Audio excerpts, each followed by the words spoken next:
KCR cricket league పోటీలను 11 సీజన్లుగా నిర్వహిస్తున్న కమిటీ అభినందనీయులని ఆంధ్రప్రదేశ్ రాష్ట్ర బీసీ సంక్షేమ సంఘం అధ్యక్షులు కేసన శంకర్రావు అన్నారు. స్థానిక విఎస్ఆర్ అండ్ ఎన్వీఆర్ కళాశాల క్రీడా ప్రాంగణంలో గత వారం రోజులుగా జరుగుతున్న కేసీఆర్ క్రికెట్ లీగ్ సీజన్ 11లో ఆదివారం సాయంత్రం ముగిశాయి. టీమ్ డామినేటర్ సూపర్ కింగ్స్ జట్ల మధ్య జరిగిన ఫైనల్ మ్యాచ్లో సూపర్ కింగ్స్ క్రీడాకారులు అద్భుతమైన ప్రతిభను ప్రదర్శించారు. విన్నర్స్ ట్రోఫీని కైవసం చేసుకున్నారు. విజయం సాధించిన సూపర్ కింగ్స్ జట్టుకు ఆంధ్రప్రదేశ్ రాష్ట్ర బీసీ సంక్షేమ సంఘం రాష్ట్ర అధ్యక్షులు కేసన్ శంకర్రావు చేతుల మీదుగా ట్రోఫీని బహూకరించారు. అనంతరం క్రీడా పోటీల నిర్వాహకులు క్రీడా స్ఫూర్తిని ప్రదర్శించిన క్రీడాకారులను ఆయన అభినందించారు. రానున్న రోజుల్లో కూడా ఈ కేసీఆర్ క్రికెట్ లీగ్ మరింత ఉన్నతంగా ఎదిగేలా తగిన సహకారం అందిస్తామని తెలిపారు. క్రికెట్ లీగ్ చైర్మన్ కావేటి వేణుగోపాల్ను ప్రశంసించారు.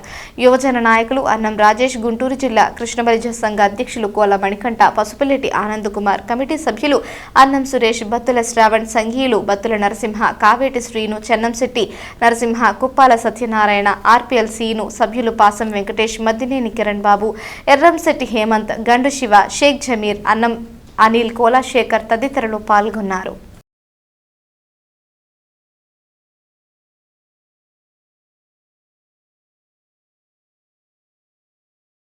ఎక్కడ పోయిందో అక్కడ ఎత్తుకోవటం అనేది దీని యొక్క ముఖ్యమైనటువంటి సాంప్రదాయం. ఓడిపోయినంత మాత్రం మనం బాధపడాల్సిన అవసరం లేదు, గెలిచినంత మాత్రం మనం ఆనందపడాల్సిన అవసరం కూడా లేదు.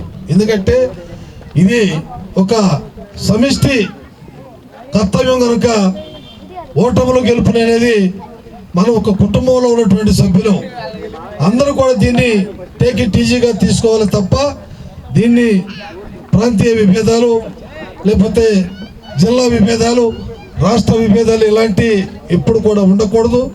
మరలా టీము మీరు పెద్ద పెద్ద మ్యాచ్లు చూస్తూ ఉన్నారు, దేశ స్థాయిలో ఆడేటువంటి మ్యాచ్లు వాడు ఆడుతూ ఉంటారు, పోరాటం చేస్తూ ఉంటారు. ఎవరు గెలిచా కూడా ఓడిపోయిన దగ్గరికి వెళ్ళి షేక్ హ్యాండ్ ఇచ్చి అభినందిస్తారు. అది మన యొక్క సాంప్రదాయం. అంటే దీనిలో చిన్న చిన్న ఒకప్పుడు కొన్ని టీములు జాతీయ స్థాయిలో చూసాం. ఎందుకు పనికిరాని టీములు పెద్ద టీం మీద గెలుస్తాయి అంటే వాళ్ళకి ఏమన్నది పెద్ద విద్య వచ్చినటువంటి పరిస్థితి కాదు, కానీ టైం వాళ్ళకి అనుకూలంగా ఉంది, వీళ్ళకి అనుకూలంగా లేదు. అంతే తప్ప దీనిలో మనం ఎవరు కూడా కించపరచాల్సిన అవసరం లేదు, మనం ఎవరు కూడా బాధపడాల్సిన అవసరం లేదు.